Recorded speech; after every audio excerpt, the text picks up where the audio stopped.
Hello live wires, it's Tip Tuesday. Today I'm going to make some simple stud earrings. You can use sterling silver wire or Argentian silver wire. I have 20 gauge, I have flat pliers, cutters, and round pliers.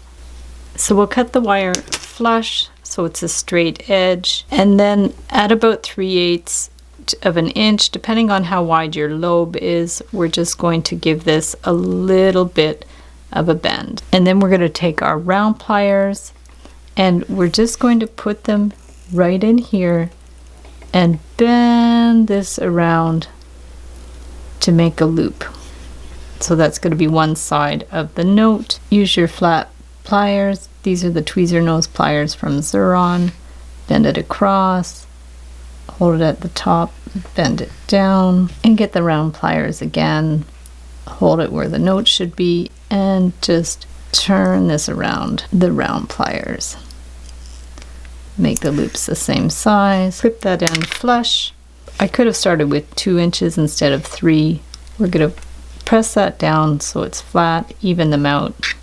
And then you can put a butterfly back or a rubber back.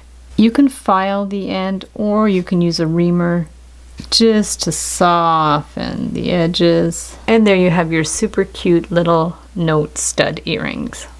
For the heart, we're going to cut a couple inches of the wire. We'll bend this where the stud should be about 3/8 of an inch, depending on your earlobe.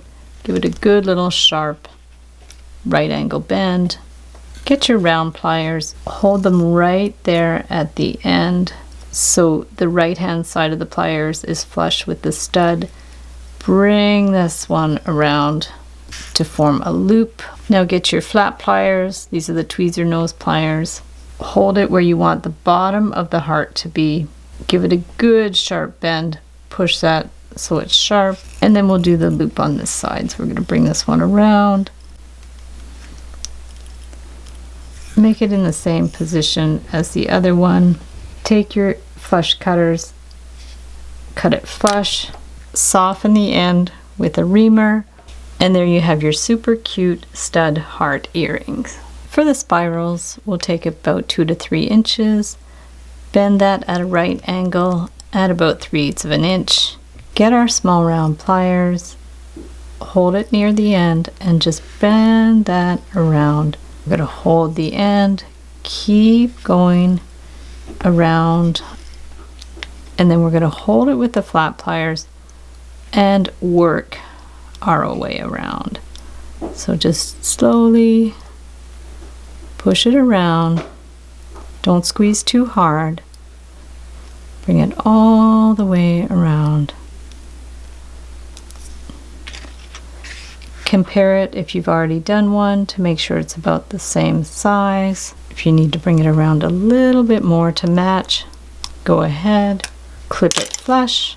You can file that with a little flat file if you like, and then for the end, either use the flat file or the reamer to soften the end. And there you have your super cute little spiral studs.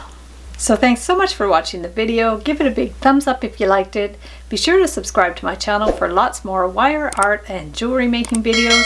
And if you'd like to share photos of your wire art and jewelry, be sure to join the Wire Makers Club on Facebook. And if you'd like to check out my work on Etsy, my husband and I specialize in custom wedding cake toppers and funky jewelry. I also have a mailing list, so if you'd like to sign up below, I'll send you my Wire Art Essentials ebook. So thanks again for watching, and we'll see you the next time.